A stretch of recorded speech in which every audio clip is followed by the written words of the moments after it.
Still can't forget if I wanted to. And it drives me insane. Think I'm hearing your name everywhere I go. But it's all in my head. It's just all in my head.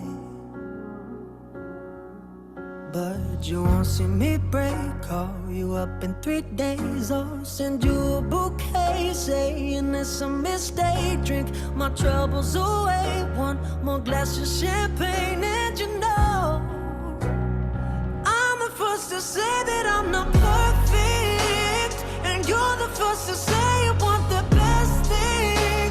But now I know a perfect way to let you go. Give my last hello, hope it's worth it.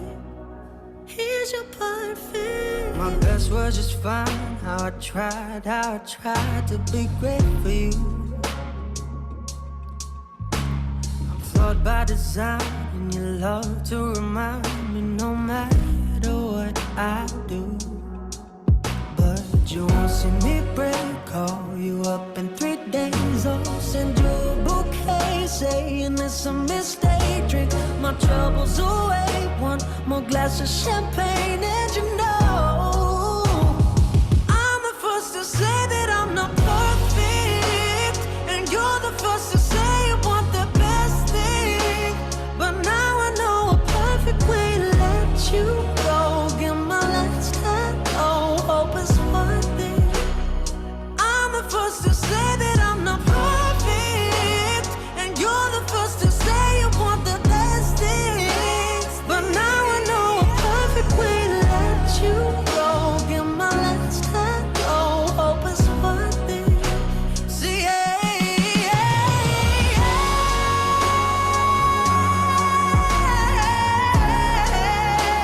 but now I know a perfect way to let you go. Give my last hello, hope it's worth it. Here's your perfect.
Baik, bismillahirrahmanirrahim.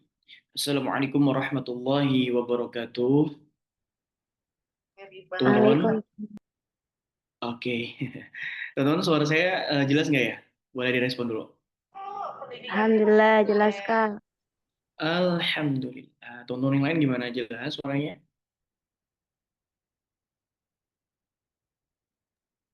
Jelas Kak. Alhamdulillah.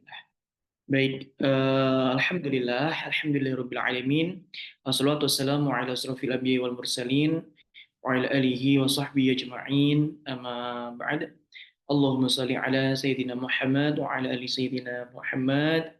Alhamdulillahirabbil alamin. Segala puji dan syukur mari sama-sama kita panjatkan kepada Allah Subhanahu wa taala yang hingga malam hari ini Allah masih terus memberikan kepada kita kenikmatan, nikmat sehat, nikmat iman, kemudian berbagai macam kenikmatan lainnya yang mungkin di tengah-tengah yang hari ini kita masih sering kali bermaksiat ya dengan sengaja kepada Allah, kita sering kali melakukan dosa dengan sengaja, kita sering kali melakukan pelanggaran ya kepada Allah Subhanahu wa taala. Namun maha baik dan maha besar Allah yang terus memberikan kucuran nikmatnya kepada kita, meskipun kita udah sering banget mengecewakan Allah Subhanahu wa Ta'ala. Salawat serta salam juga jangan lupa senantiasa kita panjatkan juga kepada junjungan kita, suri teladan kita, baginda Rasulullah Muhammad Sallallahu Alaihi Wasallam, yang kita nantikan syafaatnya di yaumul kiamah kelak. Alhamdulillahirabbil alamin. Teman-teman semua dirahmati Allah Subhanahu wa taala. Salah satu nikmat yang hari ini kita dapatkan yaitu nikmat iman, nikmat Islam, nikmat belajar, kemudian nikmat berdakwah dan nikmat-nikmat kebaikan lainnya. Ini merupakan salah satu ya atau beberapa hasil dari perjuangan daripada baginda Rasulullah SAW dari zaman jahiliyah gitu ya di kota Mekah hingga berdirinya daulah di Madinah. Hingga hari ini alhamdulillah Allah masih memberikan kepada kita kesempatan ya berupa nikmat Islam, nikmat iman dan nikmat untuk terus belajar, bertaubat serta memperbaiki diri. Teman-teman, bagaimana kabarnya? Semuanya apakah baik-baik saja? Udah lama ya kayaknya kakak nggak ngisi di sharing malam Selasa. Ya kan, kemarin ketemu kita di kelas premiumnya di Jumat ya. Jumat malam Sabtu. Nah, ini kita ketemu lagi di Senin malam Selasa. Gimana kabarnya teman-teman? Semuanya sehat? Alhamdulillah luar biasa. Sehat. Allah Akbar. Masya Allah, semangat sekali. Alhamdulillah. By the way, di antara 25 orang ini ada yang pertama kali datang nggak? Pertama kali join di Zoom-nya Hype atau pertama kali join di Zoom-nya Bizar? Ada nggak? Ada yang baru pertama kali join? Ada nggak nih? Atau semuanya? Oh, aku. Oh, baru pertama kali join. Wah, Masya Allah. Selamat datang. Selamat bergabung. Pertama di bulan Agustus ya. Maksud aku tuh memang first time gitu loh, pertama kali banget teman-teman tuh join di Zoom-nya Hack Indonesia atau join di Zoom-nya Biza gitu. Aku yang beberapa kali, Roma. Iya pertama banget. Oke.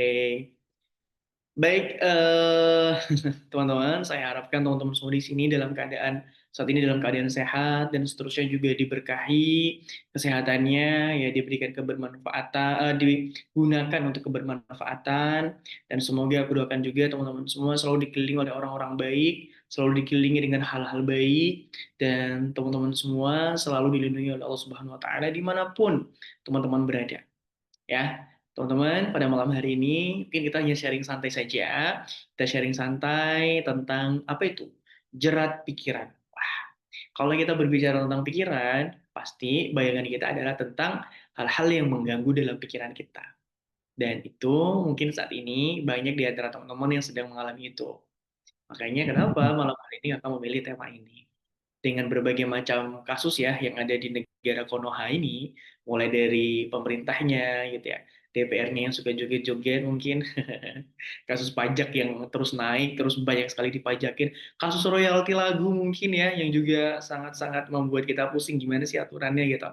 Atau mungkin hal-hal lain lah, masalah asmara mungkin, percintaan gitu ya, atau mungkin dalam kehidupan sehari-hari, keluarga, atau dalam pikirannya di masa depan dan seterusnya. Banyak hal, bermacam-macam, gitu ya. Termasuk juga saya sendiri mungkin sedang mengalami itu. Baik, teman-teman, apapun ya yang menjadi background masalah kalian malam hari ini, aku harap di sharing malam hari ini teman-teman itu bisa enjoy, relax, yang melepaskan semua kepenatan, melepaskan semua jerat-jerat dalam pikiran, dan mudah-mudahan setelah ini teman-teman bisa menjadi lebih tenang, lebih damai, ya setidaknya walaupun mungkin besok akan pusing lagi gitu ya, tapi setidaknya malam hari ini teman-teman itu bisa lebih beristirahat gitu ya daripada mungkin bingung nih mau sharing ke siapa, mau dengerin siapa gitu yang bisa ngebantu mengurai jerat benang atau jerat pikiran-pikiran yang ada dalam kepala teman-teman semua. So, kalau kita berbicara tentang jerat pikiran juga kayaknya akan lebih relate kalau kita ngebahas overthinking dulu nih. Siapa di sini yang masih overthinkingan? Siapa di sini yang masih sering overthinking? Kalau tengah malam, gitu ya, tengah malam badannya istirahat, tiduran, tapi pikirannya nggak mau diem. Pikirannya kemana-mana. Ada saya, Anda. Ternyata masih banyak juga ya. Oh ya teman-teman, kalau mau open camp boleh banget kok, silahkan. Saya, oke, yang lain ada yang sedang mengalami fase itu, overthinking, terus pagi, siang, malam. Enggak sih, biasanya kalau overthinking itu malam. Udah capek kerja seharian mungkin, atau capek beraktivitas, tiba-tiba malam tuh mau tidur, pikirannya kemana-mana. Pas lagi bingung, nonton live-nya Bizar. Bercanda, bercanda. Saya, siapa lagi? Betul Ya, banget, Kak. ya saya. Oke, banyak ya, betul banget. Yang lain gimana? Ada yang sedang mengalami itu nggak sih, guys? Seru banget ya kalau kita tuh kayaknya bakal share tentang overthinking dulu gitu ya, sebelum ke yang lain, belum teman-teman cerita, bahas overthinking ini penting banget sih kayaknya. Karena ternyata teman-teman, betul kayak malam tuh cocok aja overthinking. Oke, tapi ternyata teman-teman, banyak loh orang-orang yang dari overthinking itu merambat ke penyakit-penyakit lainnya. Kalau penyakit mental itu relate, tapi terkadang itu berefek kepada kesehatan fisik. Dari overthinking nanti akan timbul kecemasan, kecemasan berlebihan menyebabkan depresi, stres, dan seterusnya.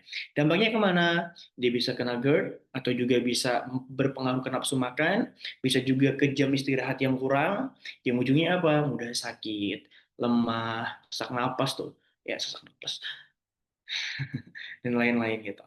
Nah, ternyata teman-teman, penyakit mental ataupun gangguan-gangguan dalam pikiran itu cenderung akan berpengaruh juga kepada penyakit fisik. Ya, itu sangat-sangat berpengaruh. Pengaruhnya itu bukan secara langsung, tapi dia akan mempengaruhi hal-hal kayak nafsu makan, kemudian kegelisahan, kemudian menghadirkan apa kecemasan, GERD gitu, kemudian juga menghasilkan istirahat yang kurang, kemudian ketika istirahat kita kurang, kita diporsir terus untuk bekerja, gitu ya. Kemudian, oh ya, satu lagi kelelahan fisik. Pernah nggak sih teman-teman, aktivitas fisiknya tuh nggak banyak di hari itu, tapi karena mikir terus sih badannya jadi capek, energi tuh hilang gitu, energi itu kayak lost aja gitu ya. Ujung-ujungnya apa, kita kayak udah lemes banget gitu, kita kayak lemes, dan padahal kita di hari itu nggak ngapa-ngapain, ditambah lagi nafsu makan tidak tidak bagus, artinya nggak mau makan, ujung-ujungnya apa, karena mah sakit dan lain sebagainya. Nah ternyata overthinking itu bisa sebahaya itu, ya kan? Overthinking itu bisa sebahaya itu dan bisa mempengaruhi diri kita sejauh itu. Mungkin juga para aktivis-aktivis dakwah itu kalau overthinking itu capek banget gak sih? Capek banget. Kadang bikin mood belajarnya jadi malas, bikin mood untuk ngisi acara jadi malas, bikin mood untuk terus bergerak di komunitas, organisasi, atau gerakan-gerakan lainnya jadi malas gitu. Atau mungkin yang sekarang ada jadi guru gitu ya, oh terus malamnya overthinking, paginya kurang tidur, jadi mood swing, mungkin harus ekstra lebih lagi untuk menjaga mood supaya tidak berimpact ke anak-anak, dan banyak banget gitu ya pengaruhnya. Nah teman-teman, ternyata kalau kita bicara overthinking, setidaknya itu akan ada tiga hal sih yang akan membuat kita itu overthinking ini berputar-putar terus. Jadi overthinking itu adalah pikiran atau kok ya pikiran yang terus berulang-ulang, pikiran yang tidak produktif yang terus berulang-ulang. Contohnya gini, ada problem atau ada masalah, kemudian dipikirkan, timbul kecemasan, tidak menghasilkan solusi, tapi diulang lagi, menghasilkan kecemasan lagi, kegelisahan, dan lain sebagainya. Artinya, itu adalah sebuah pikiran yang tidak produktif, overthinking. Nah, setelah itu teman-teman semua, overthinking ini itu setidaknya akan dipengaruhi oleh tiga hal penyebab daripada overthinking. Yang pertama, kita belum selesai dengan masa lalu kita. Kemudian yang kedua, kita terlalu worry atau terlalu mengkhawatirkan masa depan kita. Kemudian yang ketiga adalah tentang apa coba? Apa yang ketiga? Ada yang bisa tebak? Apa yang ketiga?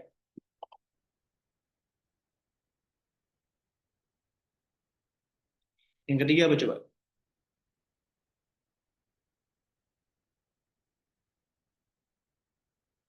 No, belum jelas, tadi masuk ke masa lalu ya. Yang ketiga adalah kita itu terlalu perfeksionis yang seolah-olah menganggap semua itu ada dalam kendali kita. This is point. Itu poinnya. Jadi terlalu mengkhawatirkan masalah, belum berdamai dengan masa lalu, atau masih hidup di masa lalu, Yang kedua, terlalu mengkhawatirkan masa depan. Yang ketiga, itu kita selalu berpikiran bahwasanya semuanya, everything itu dalam our control gitu, dalam kontrol kita. Tiga hal ini. Plus satu lagi, ini sebenarnya bukan masuk ke itu ya, maksudnya lebih kepada apa ya? Ketidaktahuan kita atas ketidaktahuan kita atas hal-hal yang kita khawatirkan atau hal-hal yang kita takutkan. Nah, itu tidak ketahuan penyelesaian masalahnya atau ketidaktahuan solusinya. Jadi apa timbulnya overthinking? Berputar-putar, tidak menimbulkan solusi dan tidak menimbulkan aksi, hanya menimbulkan pikiran-pikiran yang tidak produktif. Betul? Coba di sini, di antara 3 plus 1 ini, ada nggak yang saat ini teman-teman sedang alami? Sebenarnya yang satu ini tuh bukan masuk ketiga ini ya, ini agak berbeda tuh. Jadi yang pertama adalah khawatir belum berdamai atau belum ikhlas dengan masa lalu, jadi hidupnya itu masih memikirkan masa lalu terus. Yang kedua, terlalu worry atau ketakutan, kekhawatiran dengan masa depan. Yang ketiga, kita berpikiran semuanya itu dalam our control, dalam kontrol kita. Dan yang keempat atau plus satu ini adalah ketidaktahuan atau minimnya informasi atas solusi yang kita inginkan di antara tiga hal ini. Gitu. Kalau kerjaan nggak perfeksionis kayak nilainya nggak bagus gitu, padahal nggak juga. Oke, tiga hal itu. Satu, berarti Kak Dewi masih tertinggal di masa lalu, hidupnya masih di masa lalu nih. Kadang-kadang paket lengkap, wow, boom.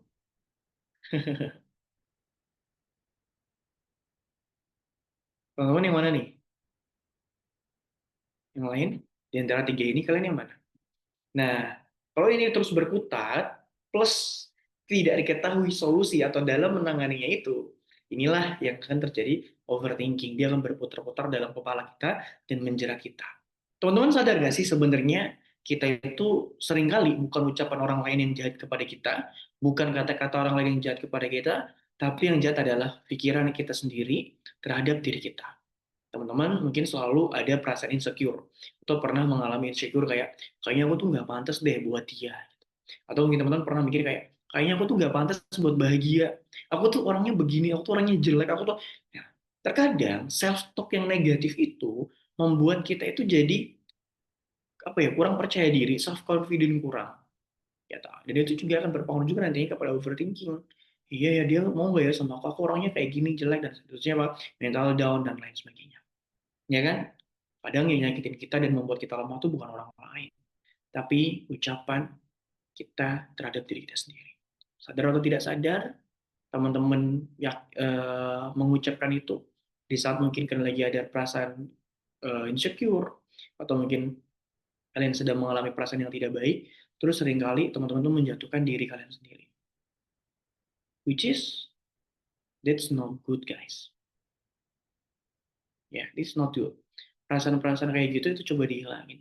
Perasaan yang kayak, wah aku tuh kayaknya nggak pantas buat dia, kayaknya aku tuh jelek banget deh, kayaknya aku tuh begini-begini. Coba diganti, coba diganti. Ya, oke, ini sebelum masuk ke lebih jauh, kita kembali lagi ke overthinking yang tiga hal tadi. Nah, tiga hal ini teman-teman, ini menjadi tanda kutip pondasi dasar. Kenapa kita seringkali terjerat dalam pikiran-pikiran yang negatif dan berujung kepada self blaming ya, kepada diri kita sendiri tentang diri kita yang negatif dan lain sebagainya. Menimbulkan ketidakpercayaan, kemudian menimbulkan insecurity dan lain seterusnya. Banyak sekali dampaknya. So, teman-teman semua, pertama, yang saat ini masih terus berkutat dengan masa lalu, ya, teman-teman, kita hidup itu bukan di masa lalu. Memang kita melalui masa lalu, tapi hari ini kita tuh nggak hidup di masa lalu. Hari ini kita hidup ini di saat ini. Di saat ini kita hidup. Masa lalu itu memang udah kita lalui, kita jalani. Tapi itu udah berlalu. Teman-teman, kalaupun kita mau berusaha kembali ke masa lalu itu nggak akan pernah bisa.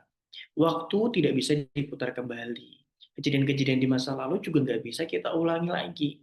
Yang ada, kita tuh harus berusaha bagaimana caranya kita melepaskan, mengikhlaskan, dan belajar untuk sepenuhnya hidup di hari ini. Aku tahu ya, mungkin teman-teman, mungkin aku juga pernah merasakan kayak ada beberapa hal di masa lalu yang berat banget untuk kita ikhlaskan. Yang membuat kita menyesal, atau mungkin masa lalu yang kayak, oh cobalah aku dulu tuh begini, seandainya aku dulu begini, dan seterusnya. Ya, perasaan-perasaan kayak gitu tuh kadang muncul, kemudian menimbulkan perasaan kayak menyesal dan menyalahkan keadaan serta menyalahkan diri kita di masa lalu. Ya, padahal teman-teman, masa lalu itu ya masa lalu. Nggak bisa kita paksakan untuk seperti apa yang kita inginkan.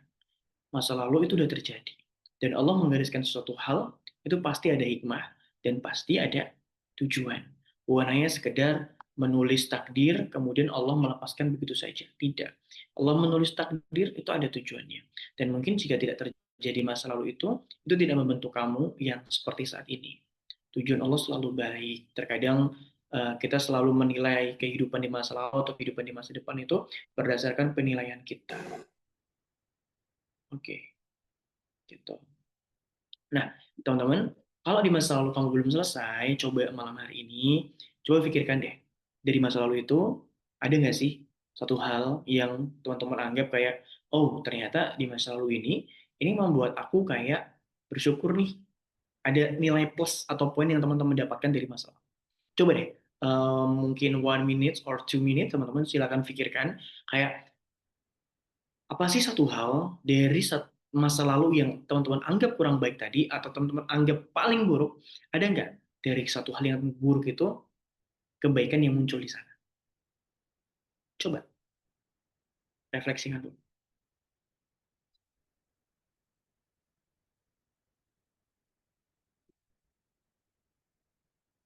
Ada tidak? Ada, ada banyak banget. Yang lain? Ada banget Kak. Kenapa hanya harus panjang gitu ya? Itu berapa 3 ketukan? Kalau tuh baik banget ya. Ada.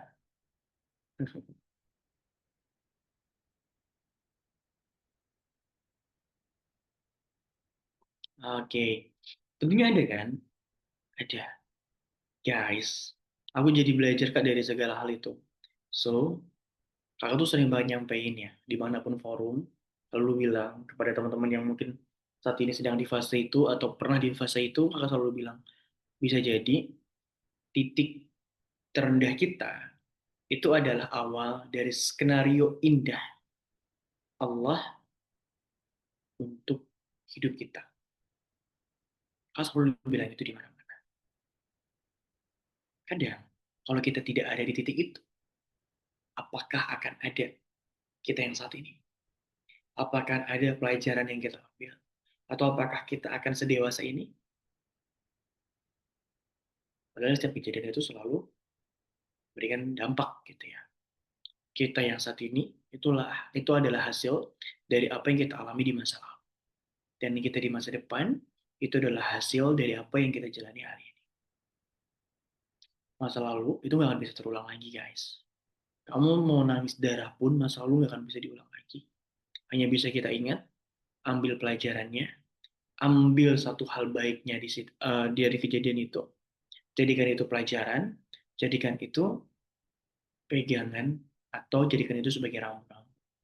Layaknya kalau teman-teman mengendari sebuah mobil, masa lalu itu kayak, ya kita lihat dari spion aja.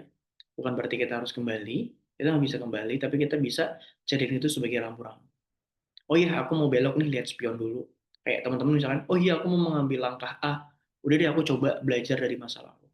Oh aku mau lurus nih, mau ngebut, mau ada tanjakan, aku tiba nanti mau setelah tanjakan turunan, mau belok sebelah kiri, teman-teman lihat spion. Oh iya, aku dulu pernah nih di fase kayak gini. Supaya aku nggak celaka lagi, gimana ya? Nah, pelajaran-pelajaran itu jadikan sebagai salah satu bekal ketika teman-teman ingin menjalani hidup di masa depan. Teman-teman, berdamai atau mengikhlaskan masa lalu itu nggak gampang. Butuh waktu, butuh keseriusan, dan butuh keikhlasan. Ikhlas di sini adalah seperti kita itu ridho terhadap apa yang sudah terjadi. Contoh adalah ketika teman-teman mengalami satu hal yang negatif di masa lalu, teman-teman mengatakan kayak ya Allah, katakan kepada diri sendiri kayak ya Allah, aku ridha atas apa yang kau takdirkan kepada hamba di masa lalu. Tolong buat hati hamba ridha, tolong buat hati hamba lapang, dan tolong terus bimbing hamba di jalan-jalan kebaikan. Ikhlaskan ridha. Dan kita jadikan itu sebagai pelajaran. Kita hidup di hari ini, kita fokus dengan hal-hal yang bisa kita lakukan hari ini, kita fokus kepada hal-hal yang bisa kita maksimalkan hari ini. Masa lalu itu bukan lagi pada ranah, bukan lagi pada kendali kita, tapi itu sudah menjadi pelajaran yang bisa kita jadikan pelajaran. And then yang kedua adalah yang sering menjadi sebab ya, jadi penyebab kita overthinking adalah terlalu worry atau khawatir dengan masa depan kita. Ya, teman-teman, kekhawatiran dengan masa depan itu suatu hal yang wajar. Selama teman-teman menggantungkan, menyandarkan kekhawatiran itu kepada sandaran yang tepat. Overthinking atau ketakutan dengan apa yang terjadi nanti itu juga dialami oleh Sayyidina Abu Bakar As-Siddiq ketika Rasulullah Shallallahu Alaihi Wasallam hendak hijrah bersama Sayyidina Abu Bakar ya dari kota Mekah ke kota Madinah. Rasulullah Shallallahu Alaihi Wasallam dikejar oleh pasukan kafir Quraisy yang hendak menyelakai atau hendak membunuh Rasulullah Shallallahu Alaihi Wasallam. Ketika itu Rasulullah berpergian ditemani oleh seorang sahabatnya ya yang sidik, yang terpercaya, yang amanah, yaitu Abu Bakar. Abu Bakar menemani Rasulullah.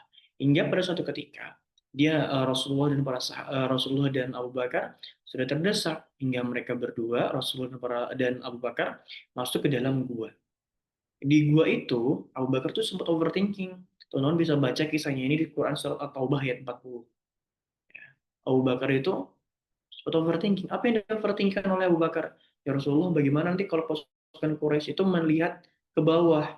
Bagaimana nanti kalau pasukan Quraisy itu melihat ke bawah terus melihat kita di dalam gua?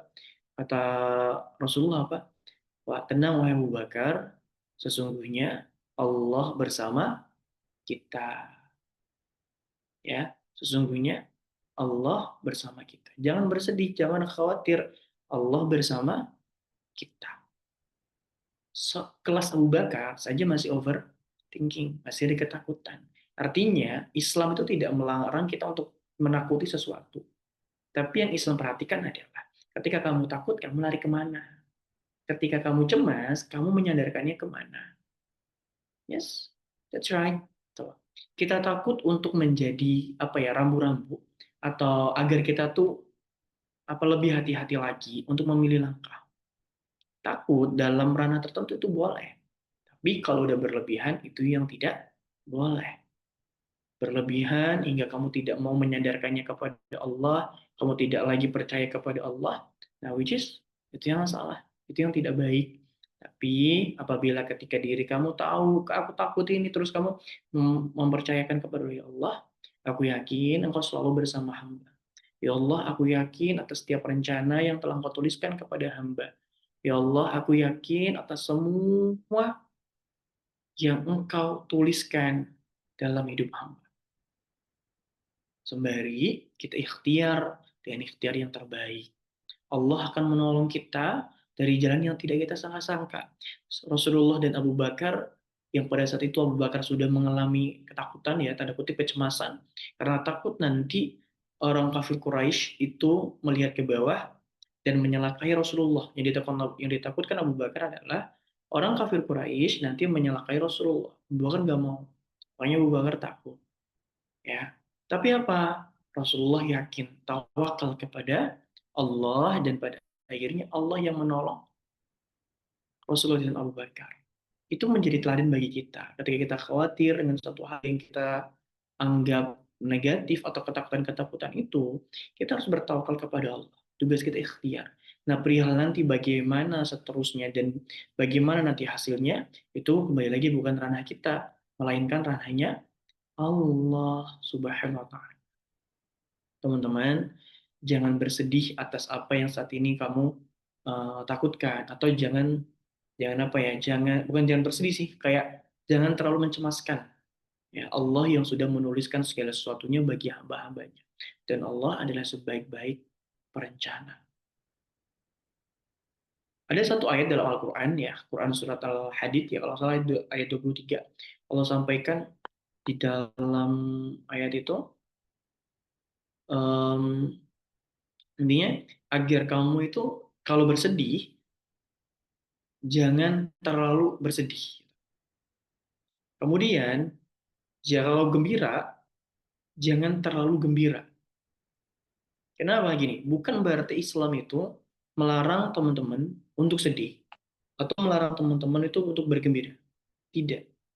Kata Allah tuh likaila ta'sau ala ma fatakum wala tafrahu bima atakum. Wallahu la yuhibbu kulla mukhtalin fakhur. Allah tidak menyukai setiap orang yang sombong lagi membanggakan diri. Teman-teman, orang yang terlalu sedih itu seringkali nanti akan berujung kepada apa? Kufur nikmat, melupakan nikmat Allah. Kita terlalu takut, kita terlalu sedih dengan masa depan kita. Sehingga seringkali membuat kita apa? Melupakan hal-hal baik, merupakan hal-hal yang bisa kita syukuri hari ini. Gitu. Kita terlalu takut nih dengan masa depan, ya takut begini dan begitu. Padahal kamu tuh belum hidup di masa depan. Kamu baru hidup di hari ini. Kenapa kamu menakutkan suatu hal yang belum terjadi di masa depan, lalu kamu melupakan atau tidak mensyukuri hal-hal yang terjadi hari ini? Nah, itulah kenapa Allah tuh tidak mau hambanya terlalu sedih. Sedih boleh, tapi jangan berlebihan. Kamu harus tahu tempat di mana kamu pulang. Kamu harus tahu di mana tempat kamu harus bersandar. Ya, sehingga ketika kamu sedih, kamu masih ada rasa syukur hari ini, masih bisa berterima kasih kepada Allah, tidak menyalahkan Allah, tidak menyalahkan keadaan, dan tidak menyalahkan diri kamu sendiri. Gitu. Ya. Jadi jangan terlalu sedih, Allah nggak suka. Pun sama, ketika kita gembira, ya jangan terlalu gembira. Kenapa? Bukan berarti Allah Islam melarang gembira, boleh. Tapi jangan berlebihan. Gembiranya seorang muslim itu harus menghasilkan rasa syukur. Berterima kasih kepada Allah. Nah, biasanya orang-orang yang terlalu gembira, dia akan timbul apa? Kesombongan. Dia lupa bahwa kegembiraan itu datangnya dari Allah. Dia lupa kegembiraan, kebahagiaan yang dia dapatkan hari ini itu atas karunia Allah. Ya, gembira boleh, tapi jangan sampai membuat kita ujub atau bangga diri. Ya, bahwasanya kita ada kayak, oh ini bahagia ini karena aku loh, kebahagiaan ini karena kerja kerasku. Tidak. Gitu. So, kalau ketika kamu takut dengan masa depan, jangan terlalu takut dan jangan terlalu sedih. Serahkan semua pada Allah, tawakal semuanya kepada Allah, lalu usaha yang terbaik. Itu yang harus teman-teman pahami. Nah, kemudian selain daripada itu ada satu ayat lagi. Quran surat Al-Imran ayat 159 kalau nggak salah. Teman bisa buka di situ.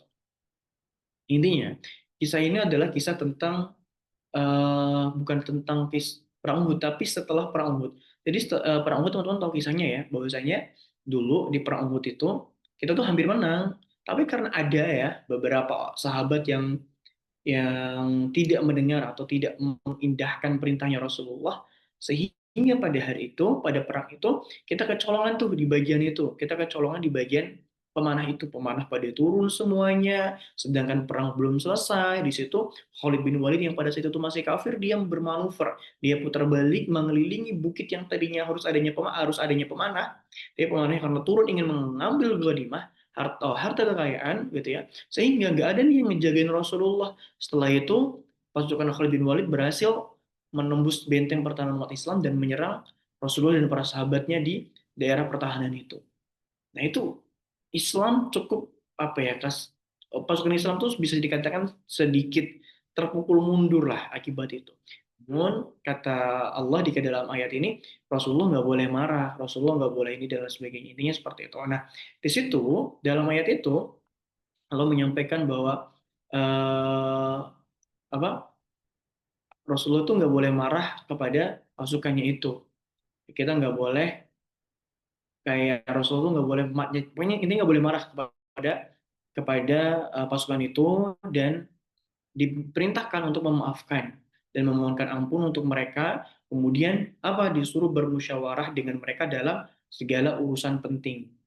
Nah, jadi ketika terjadi itu, Rasulullah itu dapat perintah oleh Allah untuk selalu memusyawarahkan sesuatu kepada para sahabat. Nah, yang menarik adalah ketika di Quran surat Al Imran 199 itu di bagian innallaha yuhibbul mutawakkilin. Nah, jadi faidza azamta fatawakkal 'ala Allah. Innallaha yuhibbul mutawakkilin. Jadi Kemudian apabila engkau telah membulatkan, bertakwalah kepada Allah. Gitu. Membulatkan tekad ya. Bertakwalah kepada Allah. Sesungguhnya Allah mencintai orang-orang yang bertawakal. Jadi ketika kita nih sudah yakin dengan suatu pilihan kita sudah ikhtiar, kita sudah memaksimalkan semua potensi yang kita miliki, kita sudah mengeluarkan semua yang kita bisa. Lalu apa tugas kita? Bertawakal. Bertawakal kepada Allah Subhanahu wa taala. Itu perintahnya Allah. Allah meminta kita untuk berikhtiar, tapi Allah juga meminta kita untuk bertawakal.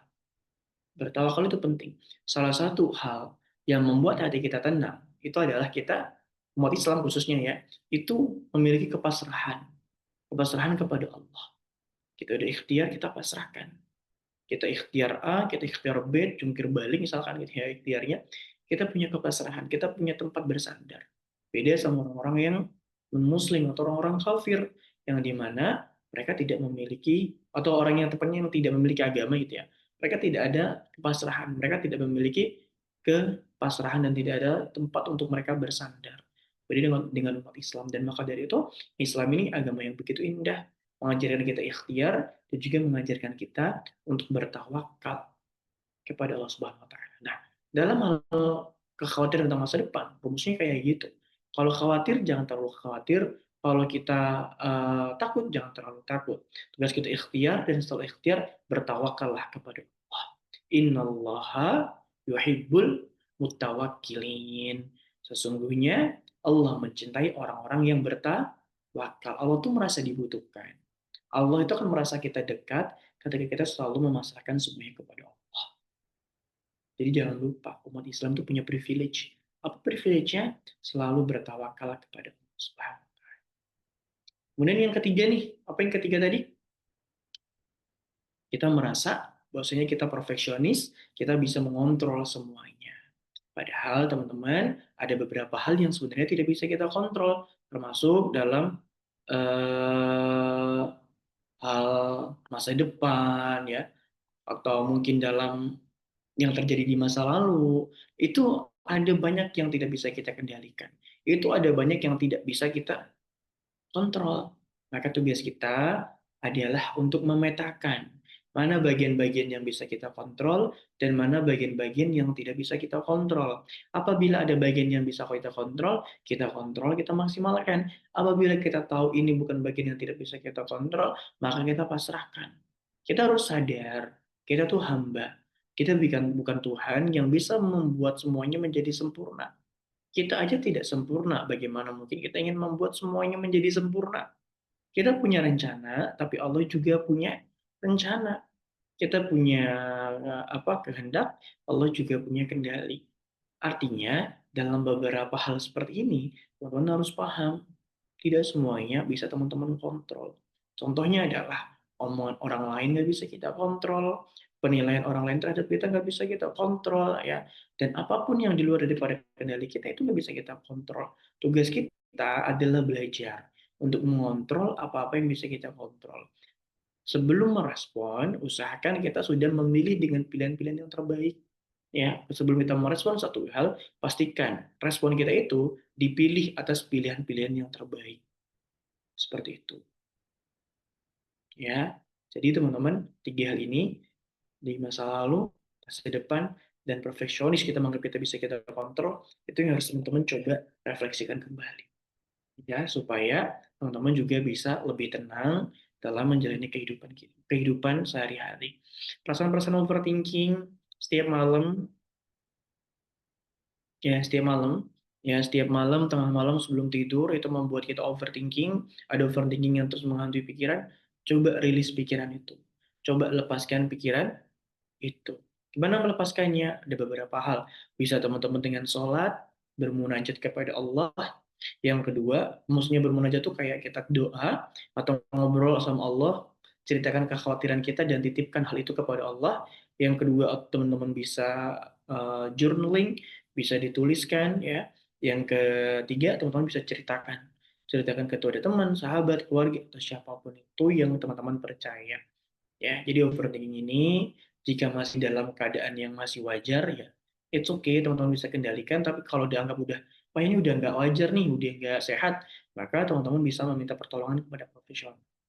Enjoy your life guys. Allah tidak menuntut kita untuk sempurna, tapi Allah menuntut kita untuk terus mencoba dan mengikhtiarkan hal-hal baik. Banyak hal di luar sana yang harus kita nikmatin, yang harus kita lihat gitu ya, yang harus kita apa istilahnya itu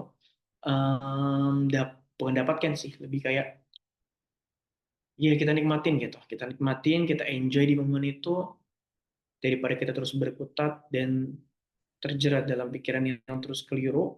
Lebih baik kita lepaskan, kita riliskan, dan kita kembali kepada Allah, kita sandarkan kepada Allah, kita percayakan kepada Allah, jalanin hidup seperti apa yang Allah mau, jalankan hidup seperti apa yang Allah perintahkan, selebihnya serahkan kepada Allah. Kekhawatiran tentang masa depan cukup titipkan kepada Allah kekhawatiran itu, ketidaksukaan atau mungkin kita belum berdamai dengan masa lalu, pelan-pelan lepaskan itu, damaikan itu dengan doa, gitu ya. Kemudian sadar bahwasanya semua tidak bisa kita kontrol. Dan yang terakhir ada poin keempat adalah informasi. Informasi atau mungkin ketidaktahuan kita atas solusi dari masalah yang kita hadapi yang kemudian menimbulkan jerat pikir atau overthinking yang tidak berkesudahan. Maka belajar, tolabul ilm, ya, belajar untuk ilmu, sharing kepada orang lain, cari ilmunya supaya kita tidak lagi khawatir dengan apa yang kita khawatirkan.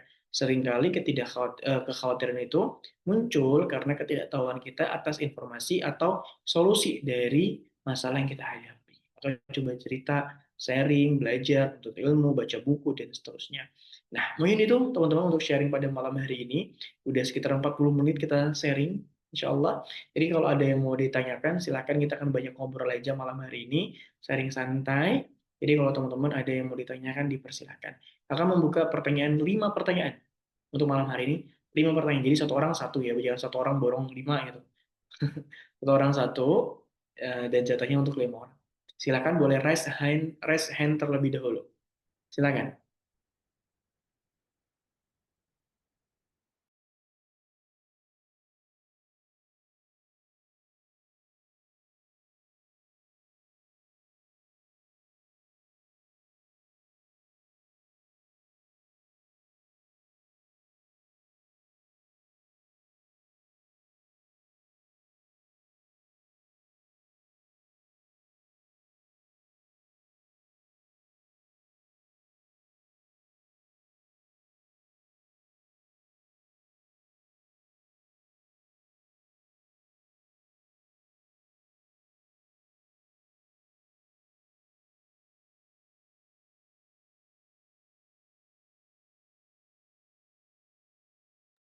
Satu, ada lagi.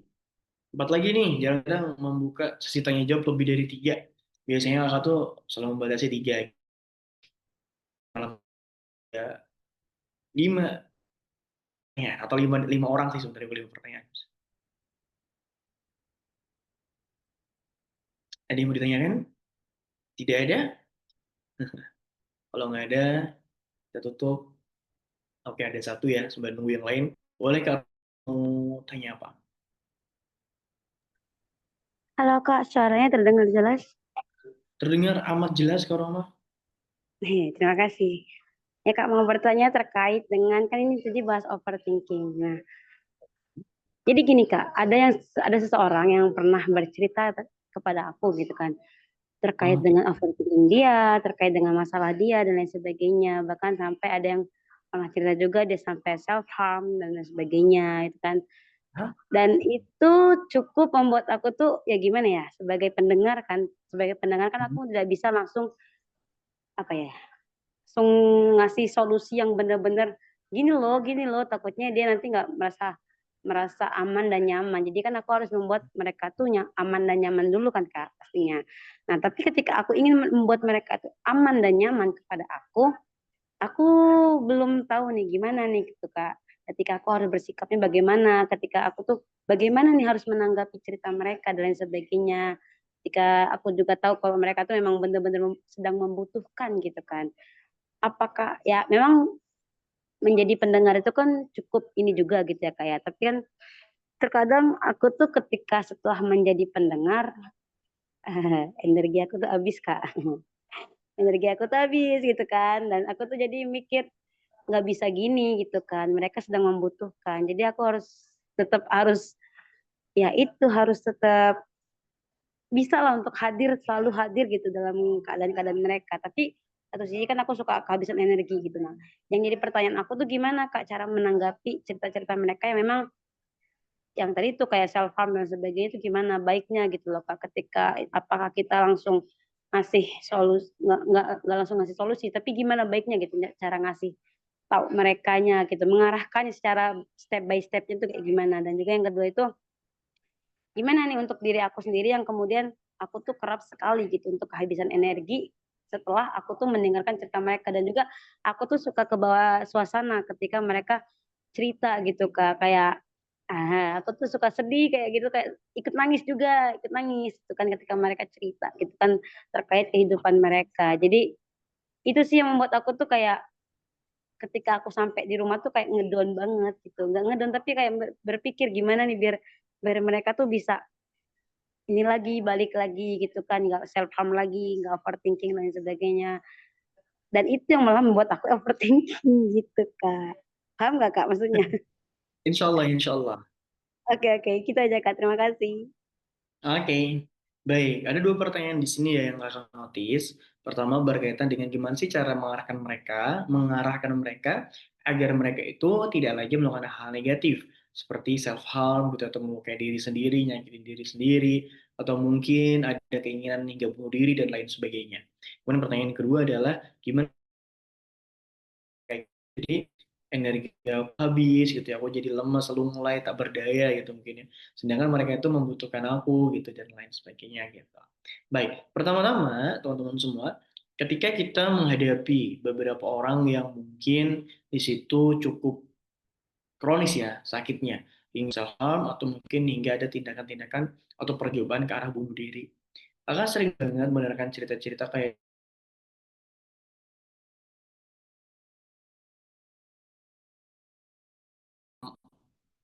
meninggal gitu ya, udah berdiri dan lain sebagainya dengan kasusnya dan begonya masing-masing.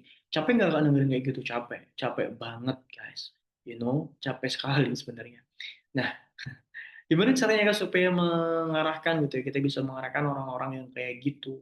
Pertama, langkah yang udah dilakukan oleh Korban tadi udah bagus, berusaha untuk menjadi pendengar yang baik dulu. Nah, kita sebagai ini sebenarnya udah masuk ke ranah hal yang cukup berat sih. Kayak pertama gini, kita udah bisa mendengarkan, kemudian yang kedua kita tuh harus bisa paham, melihat kondisi dan situasi. Artinya kita harus bisa tahu nih kondisi orang ini saat ini sedang baik-baik saja atau masih dalam masa yang kurang baik tadi, atau saat ini dia udah merasa baikan atau belum dan seterusnya. Mendengarkan atau dia merasa didengar itu juga bagian daripada treatment ya atau obat lah tanda kutip gitu ya untuk orang-orang yang sudah melakukan hal negatif kayak tadi gitu. Jadi dia cerita, dia sharing itu udah bagian daripada bagian dari obat gitu. Udah bagian dari bagaimana kita coba mengubah persepsi dia tentang dunia. Oh ternyata masih ada ya orang yang mau dengerin aku. Oh ternyata masih ada loh teman yang baik. Oh ternyata masih ada orang yang peduli sama aku dan lain sebagainya. Nah, langkah ini kita berusaha menjadi pendengar yang baik, itu bagus, udah bagus. Itu langkah pertama yang udah keren. Nah, langkah kedua adalah bagaimana dia tuh merasakan kita tuh benar-benar ini kalau Kak Roma benar-benar ingin membantu ya. Artinya satu orang ini pengen Mbak Roma yang bantu, yang kedua Mbak Roma tuh harus bisa seolah-olah bukan seolah-olah sih, memang hadir dalam hidupnya.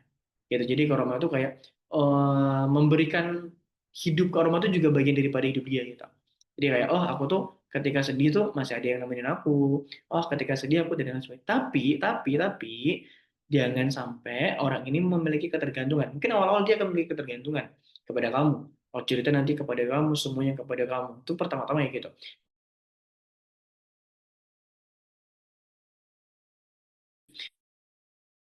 Untuk belajar pelan-pelan membuat dia itu nggak ketergantungan. Belajar dia bisa menyelesaikan masalahnya sendiri. Belajar ajari dia untuk bisa mengkondisikan emosinya sendiri. Belajar dia untuk bisa memanage dirinya sendiri dan lain sebagainya.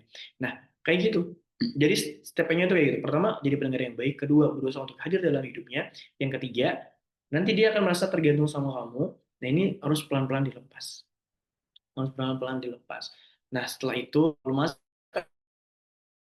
nah, you needs professional psikolog. Kamu butuh profesional psikolog. Tapi kalau misalkan dia udah merasa baikan ketika kamu dengerin, ketika kamu bantu, kamu hadir dalam hidupnya, ini perlu energi yang berat sih memang. Tapi kalau kamu pengen ngebantu harus kayak gitu.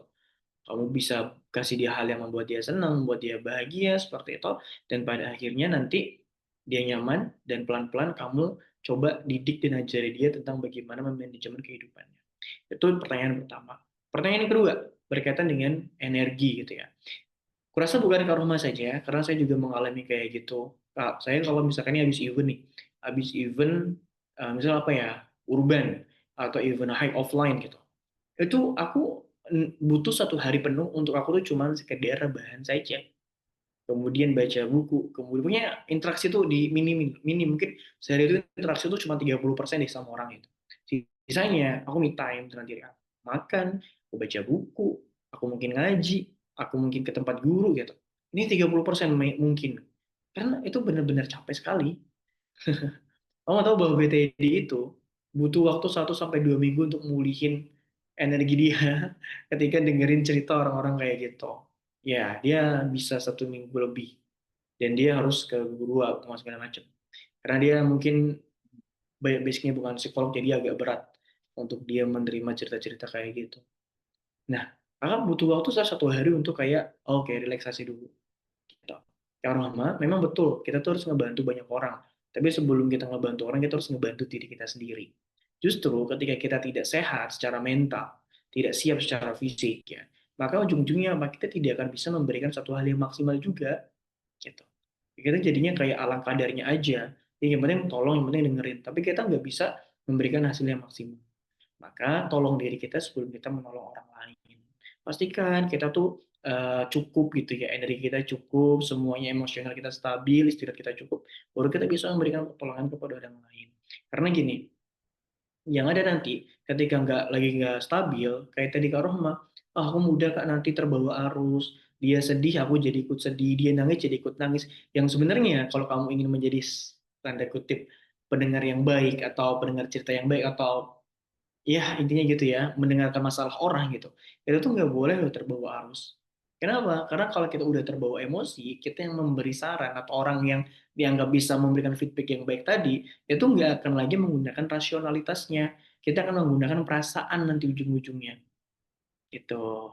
Contohnya gimana? Ketika kita lagi nggak stabil nih, lagi capek banget, lagi nggak siap, terus ada orang yang cerita dia diputusin sama pacarnya, dia begini-begini, ujung-ujungnya apa? Kita jadi kayak, aduh iba ya, kasihan ya, dan terusnya. Padahal kita nggak boleh menggunakan perasaan kasihan ketika kita sedang menghadapi hal kayak gitu. Empati boleh, cuma kita nggak boleh memutuskan suatu hal berdasarkan emosi. Gitu. Ya kan kita udah belajar ya hal itu. Jadi kita nggak boleh memutuskan satu hal hanya berdasarkan emosi. Nah, gimana caranya? Kita harus punya mental yang stabil dulu. Mental yang stabil, fisik yang stabil, baru kita mendengarkan orang lain. Ya toh. Nah, kalau kamu ingin menjadi pendengar yang baik dan memberi apa ya, problem solver kepada orang itu, maka kamu nggak boleh terbawa arus. Ya, seorang psikolog itu dia nggak boleh ngikutin emosional klien tuh nggak boleh. Karena apa? Karena nanti kayak gitu kita nggak lagi objektif dalam menilai. Penilaian kita nanti dihasilkan dari emosi, dan itu nggak bagus, dan biasanya hasilnya nggak akurat. Dan itu takutnya nanti mudah termanipulasi. Termanipulasi kayak apa? Oh dia sedih, kita jadi ikut sedih, ujung-ujungnya padahal sedihnya dia pura-pura misalkan. Dia sedihnya cuma mau manipulasi kamu misalkan. Itu bisa terjadi. Nah maka stabilkan dulu mental. Kamu butuh waktu buat rest 1 hari, 2 hari mungkin, ya ambil aja rest itu untuk tidak banyak berinteraksi atau tidak banyak mendengarkan cerita daripada orang lain. Kakak juga kayak gitu kok, sama. Kadang capek banget gitu ya untuk dengerin cerita-cerita mereka, but ya aku juga butuh istirahat gitu. Aku butuh waktu untuk aku me time, aku butuh waktu untuk memulihkan energi aku lagi. Dan salah satu hal yang paling efektif adalah dengan sholat tahajud sih. Sholat tahajud itu benar-benar impact banget untuk mental, untuk energi itu benar-benar powerful sekali. Gitu ya. Itu bisa jadikan kayak rutinitas agar kamu bisa memiliki energi yang bagus. Nah, kenapa bisa lebih ringan? Karena biasanya di tahajud itu kita kan doa, kita cerita sama Allah, kita sampai nangis tuh sama Allah. Nah, itu membuat kita tuh kayak lebih lega, beban yang ada dalam diri kita tuh seolah-olah terlepas, terilis gitu. Jadi ketika kita bangun kita dalam keadaan yang lebih fresh. Seperti itu. Wallahu a'lam. Oke. Baik Kak, terima kasih atas jawabannya. Juga bisa diterapin. Insya Allah. Selanjutnya Kak Hamidah. Wah udah lama banget nih kan Nur Hamidah nggak muncul. Malam hari ini ada angin apa nggak muncul? Ya, Gimana izin gimana? tanya. Kak, kenapa ketika kita berada dalam keadaan merasa hidup ini tidak adil, maka respon kita otomatis akan merasa kesel, merasa tersakiti, merasa Wih, dizolimi. kamu Akan tetapi, jangan dibaca, tapi kayak ngobrol. Aku nggak jelas soalnya kayaknya cepet banget. Pelan-pelan, tenang. Kamu ditulis ya pertanyaannya ya? ya, Iya kan? ya, Nah, jadi baca pelan, tarik nafas dulu, pelan-pelan. Nggak, jangan kayak dikejar-kejar sesuatu, nggak ada yang ngejar kok. Kak, Oke. kenapa Nah, ketika kita berada dalam keadaan merasa hidup ini tidak adil, maka respon kita otomatis akan merasa kesel, merasa tersakiti, merasa dizolimi. Akan tetapi, ketika kita merespon ketidakadilan dengan pandangan bahwa kehendak Allah lah semua ini terjadi, maka perasaan kita menjadi tenang, damai, tentram. Padahal kan ini hanya tentang cara berpikir, tapi kok pengaruhnya sangat besar terhadap kehidupan kita. Sebenarnya penggerak respon kita bersumber dari akal atau hati. Karena hadis Nabi bilang kan kalau hatinya baik maka baiklah seluruhnya. Sekian Kak. oke. Menarik, pertanyaan ini sangat-sangat menarik guys. I like it. Pertanyaan, kenapa ya cuman sekedar reframing makna tentang kehidupan itu bisa mempengaruhi begitu besar ketenangan, kedamaian, kecemasan, dan lain-lain. You know, ada satu hadis Nabi tadi disampaikan tentang bahwasanya memang betul gitu ya ketika segumpal daging itu baik gitu ya kita akan jadi baik gitu. Kalau itu buruk kita jadi buruk seperti. Padahal gini teman-teman, Em, reframing, reframing meaning atau reframing makna gitu ya, membingkai ulang kejadian itu dengan makna yang lain. Kenapa itu bisa membuat kita mungkin lebih tenang atau bisa membuat kita lebih damai? Itu kalau dijelaskan secara neurologis itu bisa dan nanti akan nyangkutnya itu kepada jantung, bukan hati sih kalau di dalam ilmu itu ya, ke jantung. Jadi kayak kecemasan-kecemasan tadi, kayak ketika kita belum membingkai ulang, contoh ada lagi nih. Ketika teman-teman mungkin membenci masa lalu itu, membenci kejadian di masa lalu dengan pemaknaan yang pertama. Pemaknanya adalah, oh, aku benci kenapa aku dulu dilahirkan begini-begini gitu. Tapi ketika kita memaknakan dengan pemaknaan kedua, seperti, oh aku kayaknya dilahirkan seperti ini karena Allah tuh punya tujuan ini. Karena Allah pengen aku tuh seperti ini dan lain sebagainya gitu ya. Nah, kenapa itu akan berbeda? Atau itu akan memberikan ketenangan dalam hati kita atau memberikan kedamaian? Karena yang tadi itu menghasilkan sebuah kecemasan, kecemasan dalam pikiran kita. Kemudian yang kedua, kecemasan itu seringkali nanti akan korelasinya kepada apa pemicu adrenalin sih sebenarnya kayak oh nanti jantung kita lebih berdegup kencang gitu ya, kemudian lebih bekerja lebih keras dan seterusnya gitu. Aku lupa ya secara detailnya itu aluran dalam otaknya itu gimana. Itu ada bisa dijelasin secara neurologis. Nanti aku coba cari dulu deh di bacaan-bacaan aku. Itu bisa dijelasin kayak kenapa orang itu lebih mudah mengingat. Contohnya adalah mengingat orang itu lebih bisa mengingat orang lain dari bentuk wajah, tapi lupa dengan nama gitu. Lebih sering lupa nama daripada wajah seseorang gitu. Kenapa itu bisa dijelasin juga secara ilmiah. Nah dalam hal ini juga pada intinya gini, akal atau otak ini ada bagian sistemnya yang memang itu ketika kita memaknai sesuatu yang salah nih, itu akan ada bagian kecemasan dalam otak ini yang bekerja lebih lebih lebih kuat gitu. Gitu. Cemas, kemudian setelah itu apa? Menghasilkan pompa darah itu semakin tinggi, kayak kita misalkan anxiety, bukan anxiety ya, kayak kita takut nih dengan ketinggian gitu kan ya, biasanya kan kita akan cek cek cek cek cek itu nggak tenang, cemas dan lain sebagainya. Nah tapi ketika kita tidak dalam ketinggian, kita sedang di bawah, sedang santai saja, itu lebih tenang. Kenapa? Karena tidak ada satu hal yang dicemaskan. Kita memaknainya itu berbeda. Nah, setiap makna yang berbeda itu akan menghasilkan ketenangan tadi. Ya, makna yang berbeda. Makna yang benar itu akan menghasilkan ketenangan tadi.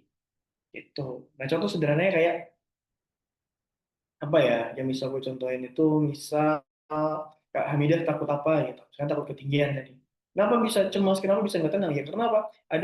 Ada satu hal yang membuat kamu takut, kemudian adrenalin kamu terpacu, pada akhirnya itu membuat kamu tidak tenang. Nah, tapi kalau kamu sedang tidak dalam ketinggian, nggak ada yang membuat kamu takut dan tidak ada yang membuat kamu cemas, pikiran kamu dalam otak ini aku lupa ada bagian yang dia tuh untuk amigdala apa ya aku lupa.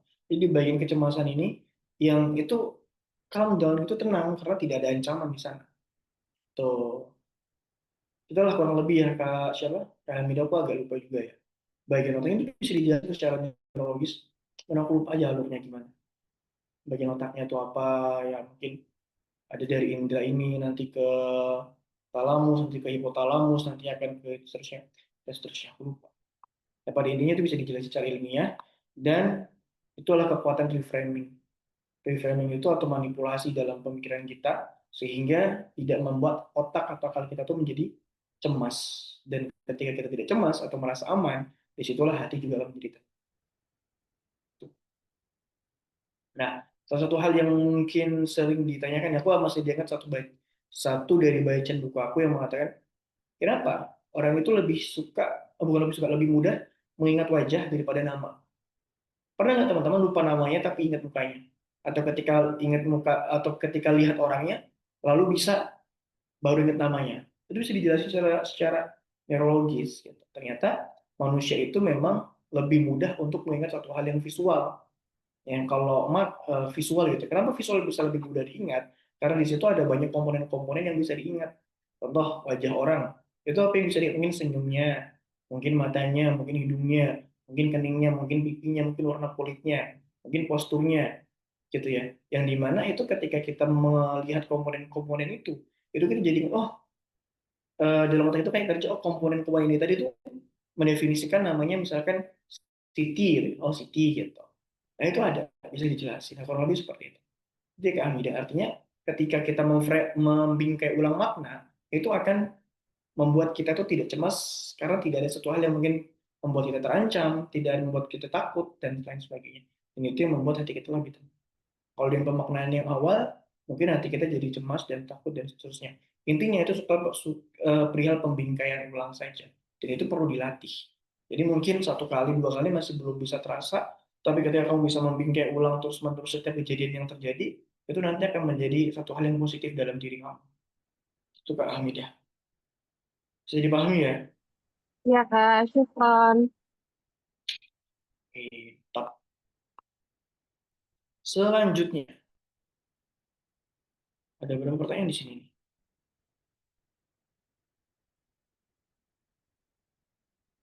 Kak, ada sedikit pertanyaan, tapi nggak mau ngomong. Boleh, boleh, boleh. Chat aja. Assalamualaikum, Kak, izin bertanya, kenapa saat melamun kita sering overthinking? Bukan malah saat kita sedang beraktivitas, apakah ada, ada. Kenapa overthinking itu lebih sering terjadi malam daripada siang? Ayo. Sedang nggak overthinking itu sering siang, sering malam daripada siang? Ya kan? Itu bisa tuh dijelasin secara psikologi. Secara neurologis bisa, aku tuh harus merujah lagi guys masalah itu, aku udah lupa cara alurnya. Cuman itu bisa aku jelasin secara singkat. Siang itu adalah tempat otak kita itu beraktivitas tinggi. Beraktivitas kerja, kita akan mikirin otak kita tuh akan fokus kepada pekerjaan itu. Ya. Kemudian ketika kita sedang aktivitas yang lain, olahraga misalkan, otak kita akan fokus kepada olahraga itu. Ya, kemudian ketika kita sedang study, ya misalkan, otak kita lagi fokus ke sana. Nah, ketika melamun atau ketika malam hari yang seharusnya otak itu istirahat, itu nggak bisa istirahat karena ada beberapa hal yang mengganggu dalam pikiran ini, ada lupa. Intinya ada satu bagian dalam bagian otak belakang ini yang membuat kita tuh mudah overthinking.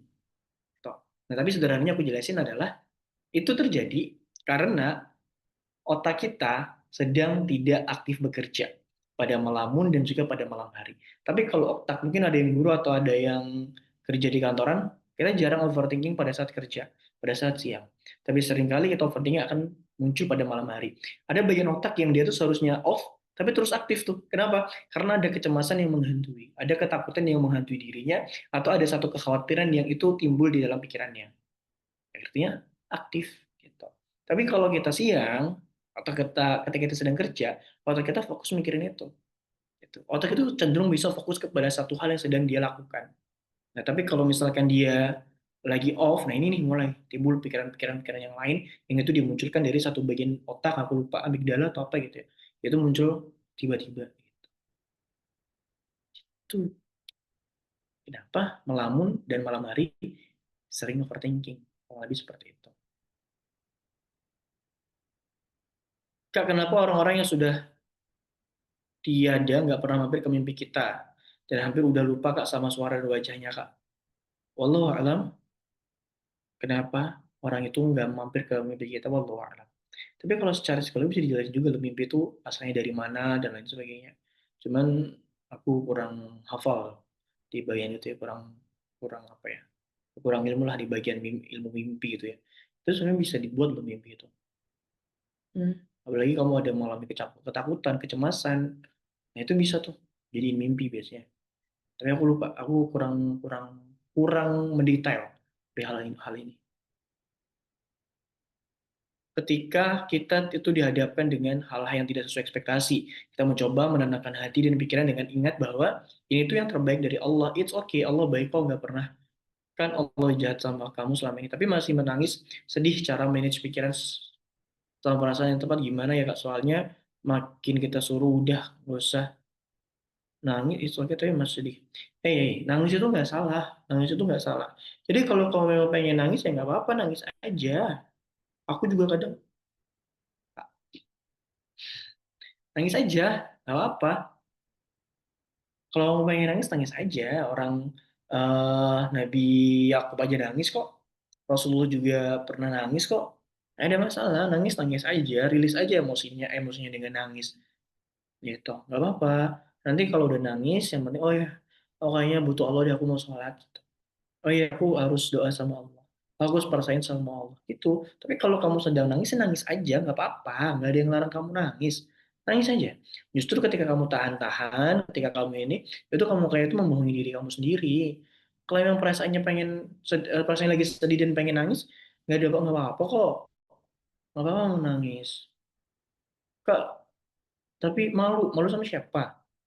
Nggak apa-apa, nangis, nggak apa-apa. Nanti kalau udah nangis, baru deh, kayak aku mau sholat deh. Atau nantilah aku mau baca Quran dulu, habis nangis gitu. Dan lain itu boleh. Jadi, nangis itu boleh. Rilis dulu emosinya dengan nangis, baru setelah itu kamu akan lebih mudah untuk memanage pikiran kamu. Karena emosi itu kalau ditahan kayak aliran sungai yang tiba-tiba ada bendungan di depannya. Dia nggak akan berhenti alirannya, tapi akan terus menghantam, dan ujungnya ini jebol juga nanti. Maka, nangis, nggak apa-apa. Nangis yang keras. Jangan yang keras-keras malu sama tetangga ya. Dan omongan malam kadang nggak sinkron sama pagi Kak. Gimana tuh? Maksudnya gimana tuh? Gimana tuh Kak? Siapa? Kak Zahra tuh. Tapi nggak usah kalau tiba-tiba nanti di saat kita tidak ingin memilihnya apakah ini juga. Enggak. Jadi ada bagian dalam otak itu yang suka merecall masa lalu nih. Atau merecall kekhawatiran kita nih. Kita lagi santai nih, tiba-tiba, wah muncul nih. Ya. Ada, itu aku lupa. Nanti aku baca lagi, saya akan belajar lagi buku tentang otak ini. Aku lupa, ada tuh bagian otak itu kayak gitu. Jadi kayak ada satu hal yang masih belum kita tuntaskan dan itu sering muncul secara tiba-tiba. Tapi pas melamun karena aktif itu. DMN, iya David Modinabok, iya itu apa sistemnya. Tapi aku lupa ada bagian otaknya yang apa, yang bekerja di situ, sistem amigdala atau apa gitu aku lupa. Kayak gitu. Jadi kayak default mode network itu kayak tiba-tiba ya aktif aja. Nah, apa yang membuat aktif? Nah, biasanya ada trigger atau kejadian-kejadian yang masih belum bisa kita tuntaskan. Tuh, ketakutan, kecemasan yang tiba-tiba nanti muncul. Yang siangnya kita nggak pernah kepikiran jodoh, tapi malamnya tiba-tiba overthinking tentang jodoh gitu. Ada? Aku nanti nikah nggak ya? Aku nanti ada mengalami apa resepsi pernikahan nggak ya? Nanti jodoh aku gimana ya? Siangnya nggak butuh jodoh gitu. Malamnya pengen dapet jodoh ya Allah gitu. Nah, itu biasanya awal dari kecemasan, dari ketakutan yang tiba-tiba muncul, di recall gitu. Kayak dipanggil ulang.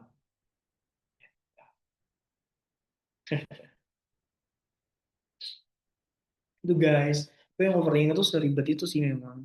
Nah, tapi jangan dibiarkan, karena ini efeknya sangat bahaya. Gitu. Oke, anything else? Ada lagi yang lain?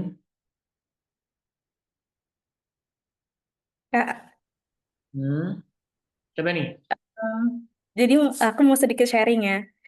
apa ini? Menurut aku tuh Jalan dulu dong. kan kadang nggak sinkron tuh ya sama pagi tuh maksudnya gini. Sorry, suaranya kecil banget cuy. Kecil banget ya? Iya, Iya ya. cek yuk. Cek cek cek cek. Oke, better. Ada ya, ada. Nah, jadi Ada. aku mau sedikit sharing ya soal yang aku bilang omongan malam tuh kadang nggak sinkron sama pagi. Contohnya di Iya, aku. iya. Nah, contohnya kalau di aku tuh kayak gini, Kak. Misalnya kalau malam tuh kenapa ya di jam-jam rawan tuh suka kayak ngerasa orang yang paling terzolimi, orang yang paling kayak ngerasa tersakiti, kayaknya orang paling sedih aja gitu ya. Nah, Hmm. malam tuh kadang kepikiran kayak misalnya ada rasa kayak pernah sedihin orang atau pernah sakit hati sama orang. Kayak pikiran malam tuh apa aku chat aja ya, apa aku coba confess atau kayak gimana dan kayak kayak gitu-gitu loh. Nah, malam itu kadang terhanyut lah sama hal-hal yang kayak gitu ya. Emosional-emosional yang kayak gitu, jam-jam yang rawan itu. Gampang lagi dengerin lagu nggak? Nah, ya, mungkin ke distract juga karena lagu atau kebaca postingan orang kayak gitu-gitu ya. Nah, tapi pas paginya kadang kayak recall lagi nih ke kegiatan malam tadi, kejadian malam tadi. Jadi ngerasa kayak, loh kok aku kayak gitu loh. Jadi kayak menurutku malam tuh jangan langsung diiyain. Kadang nggak sinkron sama pagi. Pagi tuh ngerasa kayak nyesel banget ya. Kayak kok, sorry kayak bodoh banget ya. Kenapa ya aku kayak gitu semalam. Jadi kayak ngerasa tuh yang nggak sinkron aja. Jadi kayak harus malam tuh emang rawan banget sih. Kayak ya udah nggak harus diiyain pada saat itu karena itu kayak lagi rentan-rentannya banget overthinking. Jadi ngerasa kayak nggak sinkron aja gitu pas paginya. Gitu sih maksud aku kayak ya Oh itu gitu. sering terjadi dan sekarang mau lebih aja sih. Hmm. Oke, gimana tadi? Sorry yang terakhir gak kurang jelas kan? Nah itu tuh sering banget terjadi sama aku walaupun sekarang tuh kayak belajar untuk kontrol itu mau lebih bijak lagi sih Kak. Hmm. Oke, jadi gini, malam itu tuh cenderung di fase kita itu sedang lelah dalam banyak hal, terutama dalam memikirkan satu hal yang rasional, logis, atau satu hal yang cukup berat. Ditambah lagi dengan trigger-trigger dari lagu, trigger-trigger dari kata-kata, dari quote-quote gitu ya. Yang tadinya mungkin nggak pengen converse, tapi karena, wah ada nih quotes yang menyatakan kita harus converse gitu ya. Terus kemudian kita trigger dan kita jadinya converse dan paginya nyesel dan lain sebagainya. Nah, kelelahan fisik ini yang tadi aku sampaikan juga ke Mbak Rohma, ketika kamu lelah fisik secara emosional, kamu nanti juga akan melemah. Nah gitu. Jadi kalau misalkan kita malam nih overthinking atau kita ingin melakukan satu hal, nah itu seringkali muncul dari sistem satu. Kemarin kita belajar mikir itu ada sistem satu dan sistem dua. Nah, keputusan-keputusan singkat atau impulsif yang dihasilkan secara emosional saja tanpa pertimbangan itu namanya sistem satu. Dalam teorinya psikologi juga namanya Kahneman gitu ya. Itu sistem satu tuh. Ya, makanya ketika kamu ada di fase itu, coba jangan langsung mengiyakan. Bener tadi. Tapi ditelaah dulu. Nah, ditelaah dulu supaya kamu bisa memberikan putusan yang tepat. Memang kalau kamu lagi capek, usahakan jangan memikirkan satu hal yang itu akan memberikan dampak negatif atau mungkin satu hal yang berat. Yaitu biasanya kita nggak mau pusing dan cenderung otak itu tuh lebih suka memilih jawaban-jawaban atau pilihan-pilihan yang enteng gitu atau sesuai didorong dengan nafsu atau didorong dengan keinginan atau sesuatu yang didorong oleh satu hal yang besar kayak rasa suka, tadi ya perasaan, cinta dan lain sebagainya. Gitu. Sehingga nanti kalau pagi tiba-tiba kok kayak gitu.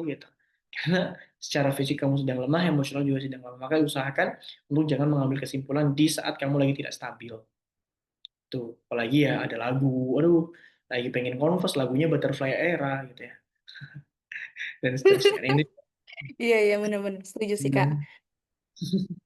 jadi lagi ini lagunya Butterfly Era, ujung-ujungnya apa? Ya dia pengen confess deh. Coba itu langsung dihilangkan pikiran-pikiran kayak gitu. Silakan dialihkan dengan baca buku mungkin, sholat mungkin atau apapun. Itu lebih bagus daripada kamu mengiyakan dari apa yang kamu pikirkan tadi. Tuh. Itu ya Kak. Nah, baik. Terima kasih ya, Kak. Kak, satu lagi ya, terakhir ini teman-teman ya. Kak mau bertanya, bagaimana cara menyikapi tiba-tiba terus ingat hal yang terjadi di masa lalu? Padahal udah lama berlalu, udah berusaha diikhlaskan, berusaha mengubah mindset bahwa semua yang terjadi atas kehendak Allah dan dia pasti Allah selalu memberikan apakah ini terjadi karena belum pernah. Bagaimana cara menyikapi orang yang udah mengecewakan kita agar nggak jadi dendam atau benci Kak? Kalau langsung meng-cut off boleh kan Kak? Pakai aku kan jawab dari pertanyaan kedua. Boleh, langsung cut off boleh. Cut off ya dengan tujuan menjaga kesehatan mental diri kita, menjaga kesehatan mental kita, maka boleh untuk meng-cut off. Nah, lalu bagaimana Kak?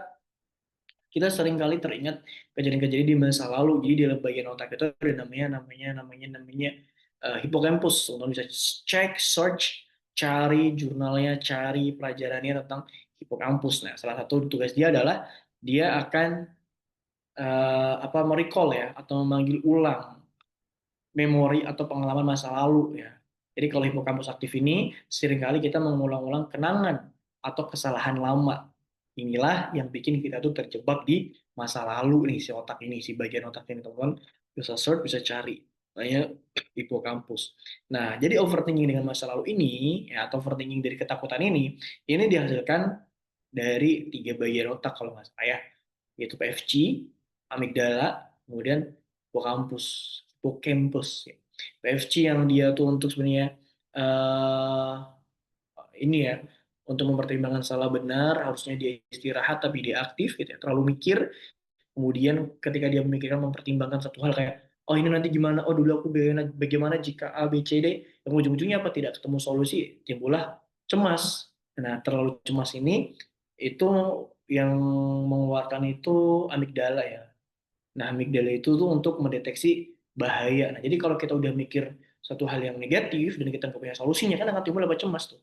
Nah, cemas itu dikeluarkan oleh amigdala. Setelah itu apa? Hipokampus. Hipokampus itu nanti akan membawa kita di masa lalu. Oh iya, dulu pernah terjadi. Oh iya, dulu aku tuh begini-begini. Oh iya, dan sebagainya. Jadi apa? Mengulang-ulang dan terjadi sebuah hal yang terus berulang kepada hal yang negatif. Gitu. Nah, sebenarnya kayak gitu. Itu di bagian itu. Jadi itu bukan juga belum ikhlas atau enggak, kadang memang ingatan kita yang masih belum hilang saja. Dan ikhlas itu kaitannya bukan tentang melupakan, tapi tentang bagaimana kita bisa tenang dan bisa melepaskan dan bisa meridhoi apa yang sudah terjadi di masa lalu. Jadi kalau kamu ingat kejadian masa lalu dan kamu merasa terganggu, ya itu bukan berarti kamu nggak ikhlas, tapi lebih kepada kamu belum bisa melupakan saja. Ikhlas itu ada prosesnya, ikhlas itu ada fasenya, ikhlas itu ada apa istilahnya? Hal-hal yang harus teman-teman lewati ya, berkaitan dengan waktu, berkaitan dengan air mata dan lain sebagainya. Setiap orang ada fasenya, setiap orang ada prosesnya. Mungkin saat ini belum, tapi kamu sudah dalam situasi yang tepat ketika kamu sudah melewati hal-hal tadi. Gitu. Oke, thank you teman-teman udah 9:30 malam hari ini. Thank you for tonight. Wah, udah 29 orang ya. Stabil, insya Allah.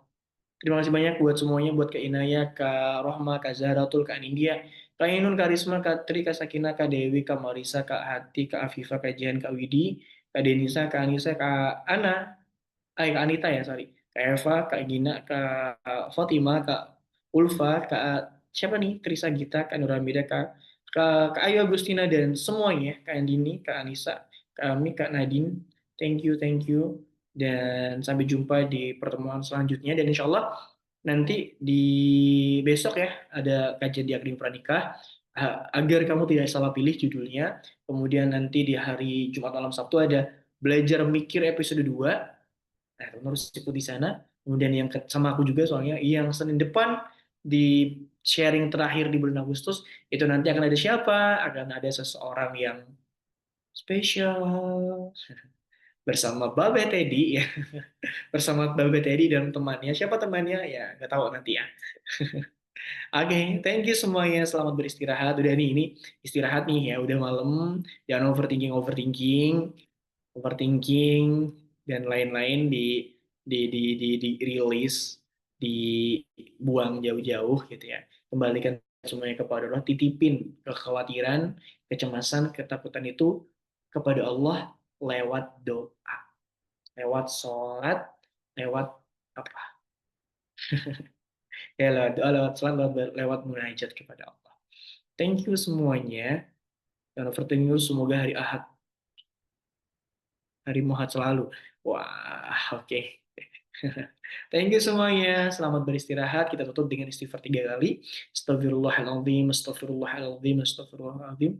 Kita tutup dengan doa kafaratul majelis. Subhanallah, bihamdika, asyhadu an la ilaha illa anta, astaghfiruka wa atubu ilaik. Alhamdulillahirabbil alamin. Thank you for tonight dan selamat beristirahat. Assalamualaikum warahmatullahi wabarakatuh.